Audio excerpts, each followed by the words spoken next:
Hello అండి. Welcome back to my channel.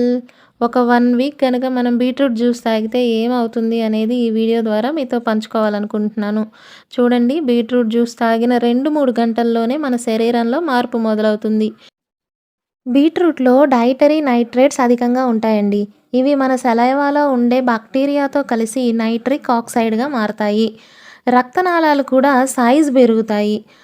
ఆ విధంగా రక్తం ఫ్రీగా శరీరమంతా ప్రవహిస్తుందండి. అంతేకాదండి, సిస్టోలిక్ బ్లడ్ ప్రెషర్ తగ్గుతుంది. ఆ విధంగా బీపీ గూడా కంట్రోల్ అవుతుంది. తర్వాత 3-5 రోజుల్లో ఈ నైట్రిక్ ఆక్సైడ్ శరీరంలో ఎక్కువవుతుందని చెప్పాను గదా! దీనివల్ల మైటోకాండ్రియా పనితీరు మెరుగవుతుందండి. అందువల్ల తక్కువ ఆక్సిజన్‌తోనే శరీరానికి ఎక్కువ శక్తి లభిస్తుందనమాట. అంతేకాదండి, బీట్రూట్ జ్యూస్‌లో బీటాలిన్స్ అనేవి ఉంటాయి. ఇవి యాంటీ ఆక్సిడెంట్స్‌గా పనిచేస్తాయి. ఇవి ప్లాస్మాలో చేరి వాపులు, లోపల ఏదన్నా గాయాలు ఉంటే వాటిని తగ్గిస్తాయన్నమాట.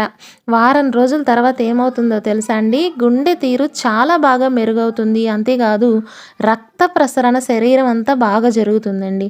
అందువల్ల రక్తం లేని వాళ్ళల్లో కాళ్ళు నొప్పులు, కాళ్ళు వాపులు ఇలాంటి చాలా సమస్యలు, అరికాళ్ళలో మంటలు ఇలాంటివన్నీ జరుగుతాయి. మరి బీట్రూట్ జ్యూస్‌లో ఐరన్, ఫోలేట్, విటమిన్ సి ఉంటాయండి.